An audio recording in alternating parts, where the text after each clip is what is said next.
বাংলাদেশের শত্রুরা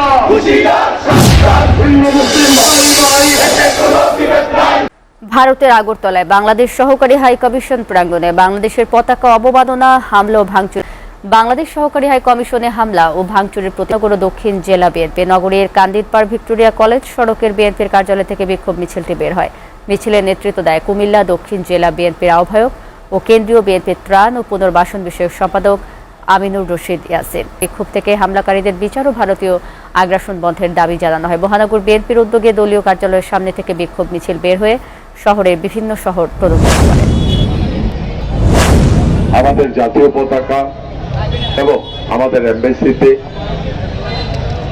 যেই দুর্ভাগ্যজনক এবং তিরস্কারযোগ্য যে হামলা হয়েছে, এটা তীব্র নিন্দা জানাচ্ছি কুমিল্লাবাসীর পক্ষ থেকে, বিএনপির পক্ষ থেকে।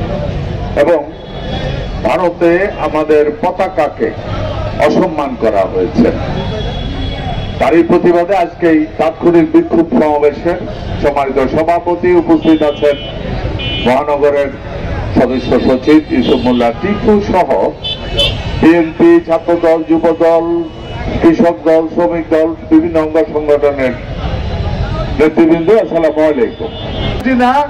শেখ হাসিনা স্বৈর শাসক ছিল বাংলাদেশের মানুষ তাকে পিটাইয়া খেদাইছে। এখন তাদের এত জ্বলে কেন?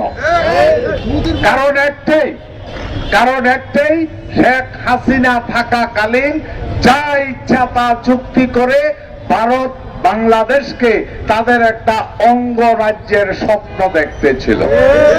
শেখ হাসিনা চলে যাওয়ার পর তারা এই স্বপ্ন ভেঙে গেছে। তারা এখন চেষ্টা করছে বিভিন্ন ভাবে আমাদেরকে উস্কানি দিয়ে, ভুল বুঝাবুঝি করে, দেশের ভিতরে বিশৃঙ্খলা সৃষ্টি করে আমাদেরকে দুর্বল করার জন্য। যারা এই চিন্তা করছেন তাদের প্রতি আমার প্রথম অনুরোধ, এগুলি করে কোনো লাভ হবে না।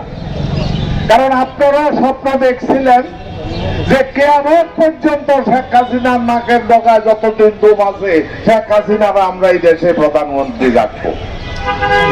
আল্লাহর রহমতে জনগণের প্রতিবাদের মুখে আপনাদেরকে নোটিশ না দিয়ে ফ্লাই করতে হয়েছে যে আমি নামতেছি, দাদা আমার জায়গা দাও। আবার চিন্তা করেন, বাংলাদেশের জনগণ স্বাধীনতা, সার্বভৌমত্বের নামে কোন রকম কোন কম্প্রোমাইজ করবে না।